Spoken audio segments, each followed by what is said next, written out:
So here's some basics that we're going to start with. Number one, order, lead to sequential and logical conclusion. So this narrative report's it's going to be logical and sequential in its order. It's going to be clean looking. We're going to have 33% white space. One of the terrible things about narrative reports I see, I'll see paragraphs like that are this big, like 15 sentences in a paragraph. You won't even want to start reading that paragraph. So we want to make it easy on the eye. So one of it is to make it user-friendly in its look and in its content. So the look is pretty important because you can take a lot of stuff and mash it together and it's confusing. You don't want to do that. So we try to use as many bullets and lists. We do not want paragraphs going over 3 sentences. We want this to be easy on the eye, that somebody can just follow through very easy, okay? By the way, the narrative report will typically be only like 1 to 4 pages. Here's the difference. The core of the content is 1 to 4 pages, but it has many addendums. It has many addendums. Well, we don't take all the information and just dump it in the narrative report. It'll be attached addendum. The key component of the attached addendum will be the only thing that's in that narrative report. We'll show you. No long paragraphs, stay in the same category for all results, including re-exams. This is another big one. It says stay in the same category. So if I'm in range of motion, here's what you don't want. You don't want range of motion, muscle, nerve, range of motion, muscle, nerve. You don't want them separated like that. If you're going to talk about range of motion, put all of your ranges of motion together and only put ranges of motion in the range of motion category. If you're going to do muscle strength, put muscle strength under the muscle strength category and put all of them under the muscle strength category. Okay? We're going to make this simple. We're going to make this simple for the attorney. Okay? So we'll include the initial exam, the first re-exam, second re-exam, and you always want to include normal. We're always going to include normal. The date of the first re-exam, results. Date of the second re-exam, results.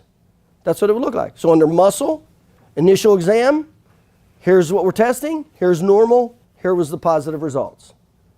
Re-exam, here's normal. Here's the positive results. That's how simple it's going to be. It's going to be that easy to compare, to just look at it and do a direct comparison.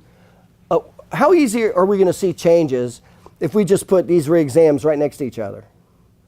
We're going to see the changes really easy, okay? Never list anything without easily explaining it is and what it is and the results. Don't put stuff in there, and chiropractors are bad at this, put stuff in there to make it look more medical and comprehensive and more robust. I'll give you an example. I'm an expert witness. I'm hired as an expert witness in personal injury, okay? I had an attorney hire me one time, and he sent me the report, the narrative report from this chiropractor. He included some kind of testing, some type of functional capacity. It took me 20 minutes to figure out what was up and down and left and right. I'm a chiropractor. I'm an expert witness, and it took me 20 minutes. Guess what it would take for an attorney to figure any of that out, who doesn't know medical at all?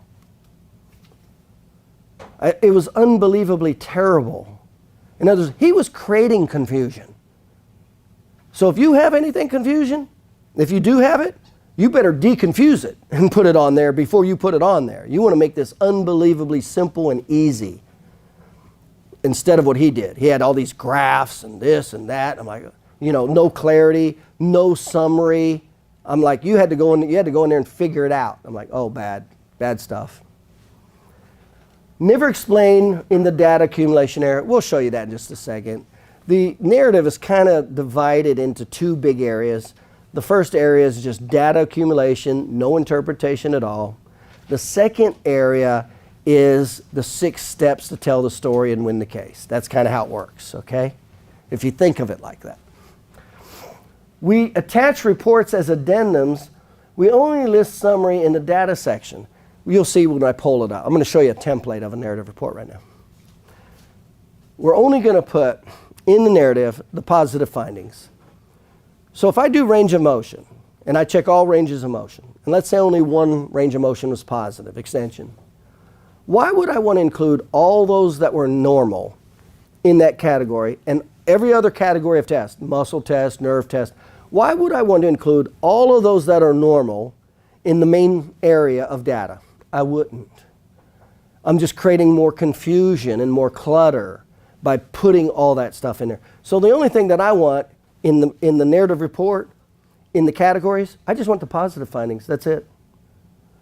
The whole test, the whole range of motion test, that's an addendum. That's an attachment and addendum. So if they want to go and look further at it, they can go to the addendum. But I want to give them the meat quick and fast. Do you understand this? I want to give them the meat quick and fast. That means the positive findings only. That's it. Keep them in the same category. Positive findings only. Keep them sequential. Next, attach reports as addendums and only list summary in the data section. Okay, so we're going to attach the reports. Anything you have, reports, copies, graphs, they're attached as addendums. Okay.